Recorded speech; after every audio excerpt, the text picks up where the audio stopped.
नमस्कार मित्रांनो, लग्नानंतर होईलच प्रेम मालिकेच्या आजच्या जबरदस्त भागामध्ये आपल्याला असं पाहायला मिळतंय की आता इथे जीवाला आर्याच्या पोटावर हात लावायचा असतो आणि बाळाला फील करून घ्यायचं असतं. नेमकं त्याच वेळेला इथे जीवा म्हणत असतो, नाही नाही मी हे सगळं नाही करू शकत. पण तेव्हा मात्र इथे नंदिनी जीवाला म्हणत असते, असं काय करताय जीवा, तुम्ही का बरं ह्या सगळ्या गोष्टी नाही करू शकत? तुम्ही नक्कीच ह्या सर्व काही गोष्टी इथे करू शकता, तुम्हाला काहीच प्रॉब्लेम येणार नाही. मग तेव्हा मात्र इथे लगेचच जीवा म्हणत असतो, ते कसं करणार आहे मी? तेव्हा नंदिनी म्हणत असते, वेडे आहात का जीवा? असं म्हणून नंदिनी आर्याच्या पोटावर हात ठेवते. मग आर्याच्या पोटावर हात ठेवल्यानंतर त्यावर इथे ती स्वतःच्या हातावर जीवाचा हात ठेवत असते. जेव्हा तिच्या हातावर जीवाचा हात ठेवते तेव्हा हळूच इथे बोटं बाजूला करत असते आणि बोटं बाजूला केल्यानंतर आता मात्र इथे आर्याला असं वाटत असतं की बापरे, जीवाने तर माझ्या पोटावर हात ठेवला. पण जेव्हा ती पाहते तेव्हा मात्र नंदिनीचा हात हा अगोदर असते आणि त्यानंतर मात्र जीवाचा हात असतो. आणि तेव्हा अजूनच इथे त्या आर्याला राग येत असतो. आर्याला राग आल्यानंतर आता मात्र इकडे नंदिनी म्हणत असते, बघितलं जीवा, तुम्ही सुद्धा इथे बाळाला फील करून घेऊ शकता. असं म्हटल्याबरोबर जीवाला मात्र इथे प्रचंड आनंद झालेला असतो. आता नंदिनी जीवाकडे पाहत असते आणि जीवाकडे पाहिल्यानंतर इथे मात्र जीवाला प्रचंड आनंद होत असतो. आता नंदिनी जीवाकडे पाहत असते आणि त्यानंतर इथे जीवासुद्धा खूप आनंदात असतो. तेव्हा दोघेही जण फार कमाल हसत असतात. आता मात्र इकडे ती विचार करत असते, बापरे, हे किती छान आहे ना. पण आर्याच्या मनामध्ये मात्र खूप जास्त राग निर्माण होऊ लागलेला असतो. आता त्याने बाळाला व्यवस्थित असं फील केलेलं असतं आणि त्यानंतर आता इकडे तो विचार करू लागलेला असतो, खरंच नंदिनी, आपण आपल्या बाळाला सुद्धा फील करू शकतो. तेव्हा नंदिनी म्हणत असते, आहे ना कमाल. तेव्हा लगेच जीवा म्हणत असतो, हो खरंच हे सर्व काही कमालीचं आहे. ह्या सगळ्या काही गोष्टी पाहून ना मला सुद्धा प्रचंड आनंद झालेला आहे, असं सुद्धा आता इकडे तो बोलत असतो. हे सगळं काही बोलल्यानंतर लगेचच आता इकडे नंदिनी आर्याला म्हणत असते, आर्या, खरं सांगू का, आज मात्र इकडे प्रचंड आनंद झाला आहे ह्या सगळ्या गोष्टी करून आणि हे सगळं काही पाहून. खरं सांगते तुला, कारण एक गोष्ट मात्र तुझ्या लक्षात येते का? सगळ्यात महत्त्वाची म्हणजे की आता काही जरी झालं ना तरीसुद्धा इथे तुला आता इथून पुढे अजूनच चांगली काळजी घ्यायची आहे. काही जरी झालं ना तरीसुद्धा इथे स्वतःकडे अजिबात दुर्लक्ष करायचं नाही आहे, ठीक आहे? आता इकडे नंदिनी म्हणत असते, ठीक आहे जीवा, आता तुम्ही ना मला एक काम करा, तुम्ही मला आनंद निवासला नेऊन सोडा. तेव्हा मात्र इकडे लगेचच आर्या म्हणत असते, हो मला सुद्धा इकडे क्लिनिकला जायचं आहे. मग आता इथे ती म्हणत असते, अरे बापरे, माझी कार तर ना सर्व्हिसिंगला दिलेली आहे. मग आता माझी कार सर्व्हिसिंगला दिलेली असल्यामुळे आता मात्र इकडे मला ना इथे ओला बुक करावी लागणार आहे. पावसाचं तसंही ओलासुद्धा लवकर बुक होत नाही. मी एक काम करते, रिक्षाने जाते, रिक्षाने गेले तर फार खड्डे आहेत, असं पुन्हा इकडे ती मुद्दाम म्हणत असते. तेव्हा मात्र नंदिनी तिला म्हणते, अगं वेडी आहेस का तू? ह्या सगळ्या गोष्टी करायची तुला काहीच गरज नाही आहे. एक काम करा जीवा, चला. हो तेव्हा जीवा म्हणत असतो, हो आलं आलं माझ्या ध्यानामध्ये आलं, आपण तिला ड्रॉप करायचं आहे, ठीक आहे? असं म्हणून आता जीवा आणि नंदिनी दोघेही जण ड्रॉप करायला जातात.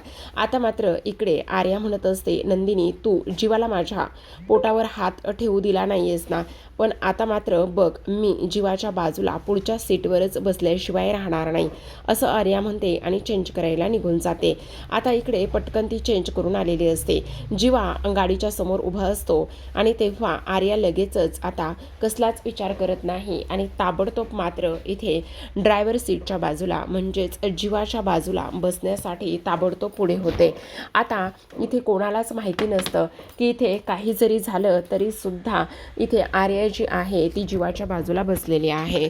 जीवा मात्र त्याचा तो फोन बघण्यातच खूप जास्त बिझी असतो आणि फोन बघण्यामध्ये बिझी असणाऱ्या जीवाला आता कळत नाही की नेमकं आर्याने काय गोंधळ घातला आहे ते. आता एवढं सगळं काही होत असताना आपण पाहतो की इथे मात्र नंदिनी पुढे येऊन उभा राहते आणि पाहते तर काय, आता मात्र ही जी काही आर्या आहे ती जीवाच्या बाजूला बसली, त्यामुळे तिला मात्र ह्या सगळ्या गोष्टींचा धक्का बसतो. आता जीवा पाहतो आणि म्हणत असतो, अगं आर्या काय करतेस तू, वेडी आहेस का, असं इथे पुढे कशी काय येऊन बसलीस तू. तेव्हा आर्या म्हणत असते, कशी काय येऊन बसलीस म्हणजे मला एक गोष्ट सांग, नेहमी इथे मीच तुझ्या बाजूला पुढे येऊन बसते ना. तेव्हा मात्र जीवा म्हणत असतो, अगं नेहमी बसतेस तेव्हाची गोष्ट वेगळी आहे, आता मात्र तुझं पोट वाढलेलं आहे आणि त्यामुळे मात्र सीट बेल्ट जर लावला तर तो सीट बेल्ट इथे तुझ्या पोटावर येऊ शकतो आणि त्यामुळे तुला आणि बाळाला दोघांनाही त्रास होऊ शकतो की नाही. त्यामुळे मात्र इथे तुला अशा पद्धतीने हे सगळं काही करण्याची काहीच गरज नाही आहे, समजलं. असं म्हटल्याबरोबर आता मात्र इकडे लगेचच ती म्हणत असते, हो का, अशा पद्धतीने मला कसं काय करता येईल. मग आता तिचा जो काही प्लॅन आहे ना तो पूर्ण प्लॅन आता इथे फ्लॉप झालेला असतो आणि पूर्ण प्लॅन फ्लॉप झाल्यानंतर आता मात्र नंदिनी इथे जीवाच्या बाजूला बसते आणि त्यानंतर आर्या पाठीमागे जाऊन बसलेली असते. आर्याला अजूनच राग येतो. आता लगेचच इकडे जीवा म्हणत असतो, नंदिनी काय करतेस तू, हे बघ, प्रत्येक वेळी जेव्हा तू बसलेली असतेस ना त्यावेळेला मात्र तू प्रत्येक वेळी अगोदर इथे ओढणी आतमध्ये घेते आणि त्यानंतर सीट बेल्ट लावतेस ना, थांब मी मदत करू का. तेव्हा मात्र इथे नंदिनी म्हणत असते, हो चालेल ना. मग आता लगेचच जीवा तिला मदत करत असतो, चेहऱ्यावर आलेले केस बाजूला करतो आणि तेव्हा चेहऱ्यावर आलेले केस बाजूला केल्यानंतर आता मात्र नंदिनी जी आहे ती इथे लाजलेली असते. तेव्हा जीवा तिला विचारतो, काय झालं नंदू डार्लिंग. नाही हो, काही नाही झालं. पण हे सगळं काही आर्यासमोर होत असल्यामुळे आर्याला मात्र अजूनच राग आलेला असतो. जेव्हा आर्याला ह्या सगळ्या गोष्टीचा राग येतो त्यावेळेला मात्र इथे जीवा आणि नंदिनी हे प्रचंड खुश असतात.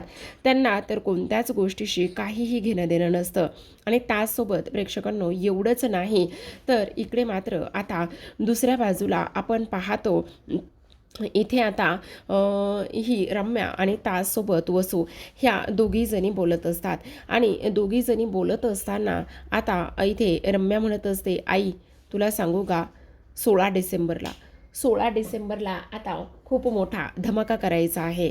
तेव्हा आता वसू म्हणत असते, ए बाई वेडी आहेस का तू, आणि 16 डिसेंबरला धमाका कसला आणि कशाचा करायचा आहे ही गोष्ट तुझ्या लक्षात येते का.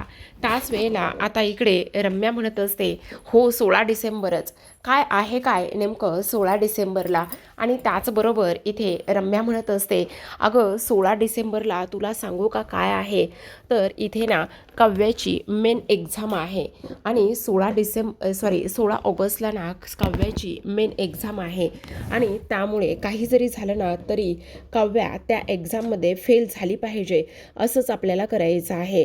आता मात्र हे सगळं काही बोलल्यानंतर वसू तिला म्हणत असते, वेडी आहेस का, ती काव्या हे एक्झाममध्ये कशी काय फेल होईल, शक्यच नाही ती फेल होणं, तू डोक्यावर पडली आहेस का.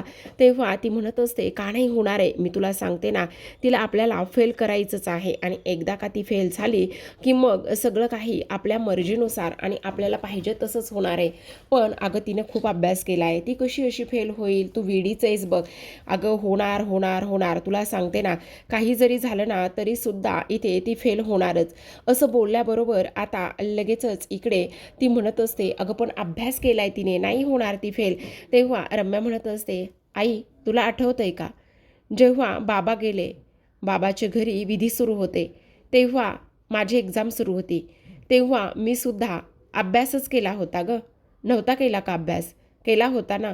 पण माझं काय झालं, मी अक्षरशः पेपरला गेले, तेच तेच तेच तेच बाबांचे सगळे काही विचार सुरू होते मनामध्ये आणि तेच बाबांचे सर्व विचार मनामध्ये सुरू असल्याकारणाने तुला आई लक्षात येतंय का, अक्षरशः मी पेपरवर एक शब्दसुद्धा लिहू शकले नव्हते. मी कोरा पेपर दिला कारण पेपरची वेळ झाली. सर आले आणि माझ्या हातातून ते पेपर घेऊन गेले आणि त्याच पेपरमध्ये मी नापास झाले आई. मग मला सांग, जर डोक्यामध्ये खूप सारे विचार एकाच वेळी येत असतील, आपण ट्रेसमध्ये असू, तर आपण मात्र इथे नक्कीच नापास होऊ शकतो की नाही. तेव्हा मात्र वसू म्हणत असते, पण मला एक गोष्ट सांग, काव्या काय विचारात असतील, अगं एवढा अभ्यास केलाय तिनं, तिची सगळेजण एवढी काळजी घेत आहेत. तेव्हा मात्र आता रम्या म्हणत असते, आपल्याला असं काहीतरी करावं लागेल, एखादी गोष्ट शोधून काढावी लागेल की ज्या गोष्टीमुळे आपल्याला काव्याला त्या मेन्स एक्झामपासून दूर ठेवता येईल आणि काही जरी झालं तरीसुद्धा मात्र इथे काव्या ती एक्झाम देऊच शकणार नाही आणि ती नापास होईल. पण काय करायचं, शोधावं लागेल आपल्याला आता काहीतरी. पुन्हा एकदा 16 ऑगस्ट हा 16 डिसेंबर सारखाच घडून आणायचा, असं रम्या आणि त्यासोबत वसू ह्या दोघी जणी बोलत असतात. दुसरीकडे आता इथे जीवा हा नंदिनीला ड्रॉप करण्यासाठी आनंद निवासपर्यंत येऊन पोचलेला असतो. तेव्हा मात्र नंदिनी म्हणत असते, जीवा मला एक गोष्ट सांगा, तुम्हाला आता ऑफिसला जायचं असेल ना? तेव्हा जीवा म्हणत असतो, नाही गं, आज ना माझ्याकडे खूप वेळ आहे, मला ना आज ऑफिसला जायचं नाही आहे. का बरं? नाही म्हणजे असं अर्जंट असं काही नाही आहे, आणि जर जायचंच असेल तर मी नक्कीच जाईल, असं सुद्धा तो बोलत असतो. हो, ते सगळं काही खरं आहे. आर्या म्हणत असते मनामध्येच, आज खरं तर जन्मेचेकड फार जास्त वेळ आहे. मग आता इथे मुद्दामूनच तो म्हणत असतो, खरं सांगतोय नंदिनी, आज ना माझ्याकडे प्रचंड वेळ आहे आणि एवढा वेळ असल्या कारणाने काही जरी झालं ना तरी मी त्या संधीचं आणि त्या वेळेचं नक्कीच सोनं करणार आहे, असं सुद्धा आता इथे तो बोलत असतो. आता हे सगळं काही बोलल्यानंतर मात्र नंदिनी म्हणत असते, बरं चला आता मी जाते आणि तुम्ही सुद्धा ताबडतोब लगेचच घरी जा, ठीक आहे? कारण उगाचच इथे जास्त वेळ बसू नका, असं स्पष्ट शब्दामध्ये आता इकडे ती बोलत असते. तेव्हा मात्र आर्या उठायला लागलेली असते. आता उतरत असताना जीवा म्हणत असतो, अगे तुला हॉस्पिटलला मला ड्रॉप करायचं आहे ना, मग तू इथे का उतरतेस, काय काय झालं काय आहे? तेव्हा ती म्हणत असते, अरे असं काय करतोयस, मी आत्ता पुढे येऊन बसलं तर चालणार नाही आहे का? तेव्हा मात्र लगेचच आता तो म्हणत असतो, अगं वेडी आहेस का? अरे म्हणजे तुला उगाचच तू ड्रायव्हर असल्याचं फील यायला नको ना, म्हणून म्हटलं तुझ्या बाजूला येऊन बसावं. त्यावेळेला मात्र म्हणत असतो, नाही ग, मला काही फील वगैरे येत नाहीये, तुला उगाचच त्रास नको, त्यामुळे आहे त्याच ठिकाणी बस, तुला तिथून पुढे येण्याची काही एक गरज नाही, समजलं? असं सुद्धा आता इकडे तो बोलत असतो. तेवढ्यातच आता गाडी स्टार्ट करायला जातो, पण गाडी काही केल्या स्टार्ट होत नाही. मग आता गुलाबाचे फुलं विकणारी एक मुलगी तिथे येते. आता गुलाबाचे फुलं विकणारी मुलगी आल्याबरोबर इथे ती मुलगी म्हणत असते, दादा प्लीज घ्या ना, दादा प्लीज हे फुलं वगैरे घ्या ना, असं म्हटल्याबरोबर आता जीवा म्हणत असतो, नाही नाही नको आहेत. तेव्हा ती बळचच म्हणत असते, दादा प्लीज नाही म्हणू नका ना, घ्या ना दादा प्लीज, नाही म्हणू नका ना, कशाला उगाचच नाही म्हणताय? मग शेवटी जीवा म्हणत असतो, बरं बरं ठीक आहे, असं म्हणून आता जीवा मात्र 2 गुलाबाची फुलं घेतो. तेव्हा आर्या म्हणत असते, आता तर जीवा खरं सांगू का, ही जी काही गुलाबाची फुलं आहेत ना, ती गुलाबाची फुलं काही जरी झालं ना तरीसुद्धा मी तुझ्याकडूनच घेणार आहे. मग जीवासुद्धा हुशार, जीवा लगेचच तिला म्हणत असतो, एक काम करा ना, हे जे काही गुलाबाचे फुलं आहेत ना, तुम्ही हे गुलाबाचे फुलं पाठीमागेच द्या ना. मग ती मुलगी लगेच ते गुलाबाचे फुलं घेते आणि आर्याच्या हातामध्ये देते. आता गुलाबाचे फुलं आर्याच्या हातामध्ये दिल्याबरोबर इथे मात्र आर्या पुन्हा आणखी टेन्शनमध्ये जाते. आर्या विचार करत असते, काय बोलायचं ह्या मुलाला, खरं सांगायचं म्हणजे हा मुलगा ना इथे आता डेंजरस आहे. तेव्हा आर्या लगेचच म्हणत असते, जीवा मला एक गोष्ट सांग, तू आत्तापर्यंत कधी टॅटू काढलायस का? आता हे सगळं काही ऐकल्यानंतर इथे जीवाला पुन्हा एकदा धक्काच बसतो. त्याला तर समजतच नाही की ही मुलगी असं का बोलत आहे. जीवा भूतकाळामध्ये जाऊन हरवतो, कारण इथे त्याने सुद्धा काव्याच्या नावाचा टॅटू काढला होता. काव्या असं नाव हातावर इथे हृदयावर लिहिलं होतं आणि त्यानंतर मात्र ते नावसुद्धा इकडे त्याने पूर्णतः मिटून टाकलं होतं, जाळून टाकलं होतं. त्याच गोष्टी आता इकडे त्याला पुन्हा आठवलेल्या असतात. दुसरीकडे आपण पाहतो इथे मानिनी, त्याचबरोबर वसू, आशा आणि पार्थ हे तिघेही जण हॉलमध्ये असतात. जेव्हा तिघेही जण हॉलमध्ये असतात तेव्हा मात्र आज इकडे आशाने आता काव्याची खोली आवरायला घेतलेली असते. जेव्हा काव्याची खोली ती आवरत असते त्यावेळेला मात्र बऱ्याच काही गोष्टी तिने बाहेर आणलेल्या असतात आणि बाहेर आणल्यानंतर ती काय फेकायचं काय नाही ह्या सर्व गोष्टी आता ती इथे दाखवण्याचं काम करत असते. मानिनी म्हणत असते, अगं हे ना नवेच ड्रेस मटेरियल आहेत, खरं सांगायला गेलं ना तर इथे मात्र मी ना हे काव्यासाठी आणि नंदिनीसाठी आणले होते, पण आता पार्थने मात्र काव्याला नवीन ड्रेसेस आणले आहेत, त्यामुळे हा तर विषय काही नाही आहे. तर दुसरीकडे मात्र इथे वसू असते आणि तेव्हा वसूला मानिनी मालिनी म्हणत असते, रम्याचा पाय बरा आहे का, ती मालिश वगैरे व्यवस्थित करून घेते का? तेव्हा ती म्हणत असते, हो हो बरा आहे. आता हे ड्रेस मटेरियल काय करायचं असं बोलल्याबरोबर लगेचच आता मालिनी म्हणत असते, खरं तर मी विचार करत होते टेलरला वगैरे बोलून घ्यावं आणि दोघी सुनांची मापं द्यावी. तेव्हा पार्थ म्हणत असतो, टेलरला बोलून घ्यायला आणि त्याचबरोबर मापं देण्यासाठी इथे मात्र काव्या घरी तर असायला हव्यात की नाही असं बोलल्याबरोबर लगेचच आता इकडे मात्र ती म्हणत असते, ठीक आहे बघूया काय होतंय ते, पण इथे मात्र हे आणलेलं आहे ना त्यासाठी. बाई मला तर इथे प्रश्नच पडतो, पोटामध्ये ह्या दोघींच्या सुद्धा बाळ आहेत, आता ह्या पोरी पुढे जाऊन बाळाला तरी व्यवस्थित सांभाळणार आहेत का, असा प्रश्न आता इकडे वसूने केलेला असतो. आणि हा प्रश्न वसूने केल्यानंतर इथे दुसऱ्या बाजूला आपण पाहतो मानिनी तिच्याकडे पाहतच असते. तेव्हा पार्थ म्हणत असतो, आत्या असं का बोलतेस, हे बघ असं बोलू नकोस ना प्लीज, असं बोलून तुला काय भेटणार आहे. दुसरीकडे आपण पाहतो की लगेचच इकडे जीवा हा गाडीतून खाली उतरलेला असतो, कारण गाडी चालू होत नसते. त्याने टॅटूचा विषय तसाच ठेवून दिलेला असतो आणि टॅटूचा विषय तसाच ठेवून दिल्यानंतर तो गाडीचं बोनेट ओपन करतो आणि त्यानंतर गाडीला काय झालंय ते पाहतो. मग आर्या मनामध्ये विचार करू लागते गाडीत बसल्या बसल्याच, मी जेव्हा जीवाकडे इथे टॅटूचा विषय काढला आणि जीवाकडे टॅटूचा विषय काढल्यानंतर इथे मात्र जीवाने तो विषय बदललाय का, म्हणजे खरंच नेमकं टॅटूवरून तो काहीतरी बोललाय का, असं मला का वाटतंय की नक्कीच काहीतरी गोंधळ आहे म्हणून हा टॅटूबद्दल काहीच आत्ता बोलला नाही आहे. नेमकं काय आहे, याचं काहीतरी गुपित आहे का टॅटूबद्दलचं, असं सुद्धा आता इकडे ती विचार करत असते. आणि मी एकदा जीवाला विचारू का, असा सुद्धा प्रश्न तिच्या मनामध्ये निर्माण झालेला असतो. तेव्हा लगेच आता गाडीतून खाली उतरते. जीवा म्हणत असतो, काय गं काय झालं, गाडी चालू झालेली आहे, बस गाडीत, तुला क्लिनिकला जायला सोडतो. तेव्हा आर्या पुन्हा विचारत असते, जीवा खरं खरं सांग, मी आत्ता तुझ्याकडे टॅटूचा विषय काढला, मग मी तुझ्याकडे टॅटूचा विषय काढल्यानंतर तू तो विषय बदललास का, खरं खरं सांग, तुला टॅटू काढायला आवडत नाही आहे का, किंवा या अगोदर तू कधी टॅटू काढला आहेस का, जीवा तू खरं खरं सांग. तेव्हा मात्र इथे लगेचच तो म्हणत असतो, नाही गं असं काही नाही आहे. नाही म्हणजे तरीसुद्धा मी तुला विचारते, अगं मी कधी काढला नाही आहे किंवा मला आवडतं असं नाही आहे, पण मग तू आत्ता टॅटू काढू शकतोस, म्हणजे बघ ना, आता प्रेग्नेन्सीमध्ये खरं तर टॅटू काढायचं की नाही माहीत नाही, पण तू मात्र टॅटू नक्कीच काढू शकतोस. तेव्हा जीवा मुद्दामून म्हणत असतो, तू दिलेली आयडिया काही वाईट नाही आहे, थांब मी एक काम करतो, नंदिनीला लवकर फोन करतो आणि नंदिनीला फोन करून विचारतो की मी कोणता टॅटू काढू म्हणून. तेव्हा लगेच आता इथे आर्या त्याच्या हातातला फोन काढून घेते आणि म्हणत असते, मूर्ख आहेस का तू, नंदिनी तुला कंट्रोल करते का रे, म्हणजे प्रत्येक गोष्ट तू नंदिनीला विचारून करतोयस. तेव्हा जीवा म्हणत असतो, मी तिला कोणतीही गोष्ट विचारून करणं म्हणजे कंट्रोल नाही आहे. अगं आमचा दोघांचा एकमेकावर विश्वास आणि प्रेम आहे, तू त्याला वेगळं नाव का देतेस. आर्या म्हणत असते, पण प्रत्येक वेळी म्हणजे तिलाच विचारतोस असं म्हणते. तेव्हा मात्र जीवा म्हणत असतो, खरं तर मी कोणता टॅटू काढायचा, काय करायचं हे तर आणखी काही ठरवलेलं नाही आहे, पण म्हणजे टॅटू काढायचं आहे काय हे मी आत्ता नाही, पण घरी गेल्यानंतर मी जरी डायरेक्ट नंदिनीला नाही विचारलं तर तिला काय आवडेल आणि कशा पद्धतीने टॅटू काढायचा, काय करायचं हे मी थोडासा अंदाज घेईल आणि त्यानंतर मात्र मी इथे टॅटू नक्कीच काढेल, असं आता इकडे तो बोलत असतो. तेव्हा आर्या पुन्हा म्हणत असते, अरे तरीसुद्धा म्हणजे मला एक गोष्ट सांग ना, तू दुसरा कोणताही टॅटू नाही काढलास तरी चालेल, पण तू आता बाळाचा बाबा होणार आहेस ना, मग बाळाच्या बाबाचा टॅटू नक्कीच काढू शकतोस, मग बाबाचा टॅटू नक्कीच तू काढू शकतोस ना. तेव्हा जीवा म्हणत असतो, हो हे तर मला सुचलंच नाही गं, हे फार छान आहे, मी नक्कीच ह्या सगळ्या गोष्टींचा विचार करेल बरं का. पण काय गं आर्या, आज तुला हॉस्पिटलमध्ये काही कामं नाही आहेत का, तुला वेळ आहे का जास्त.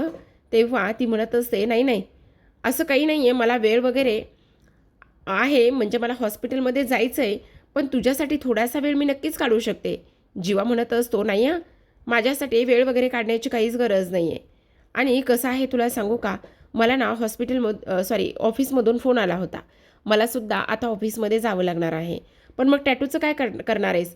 तेव्हा जीवा म्हणत असतो, अगं थांब जरा, एवढी काय घाई आहे, टॅटू काढायचाच आहे ना, पण तो टॅटू कधी काढायचा, कसा काढायचा हे माझं मी ठरवेल. दुसरीकडे आता पार्थने काव्याच्या डोळ्यावर पट्टी बांधलेली असते आणि डोळ्यावर पट्टी बांधून तो आता इकडे तिला घेऊन आलेला असतो तिच्या खोलीमध्ये. आणि समोर एक खूप मोठं भांडं असतं आणि त्यामध्ये कोमट पाणी असतं. त्या कोमट पाण्यामध्ये गुलाबाचा पाकळ्या टाकलेल्या असतात आणि कव्याचे पाय सुजलेले असतात. त्यामुळे तो त्या पद्धतीने तिला त्रास होऊ नये म्हणून ह्या सगळ्या गोष्टी करू लागलेला असतो. आता कव्या म्हणत असते, देशमुख काय हे सगळं? तेव्हा पार्थ म्हणत असतो, हे तुमच्यासाठी आहे.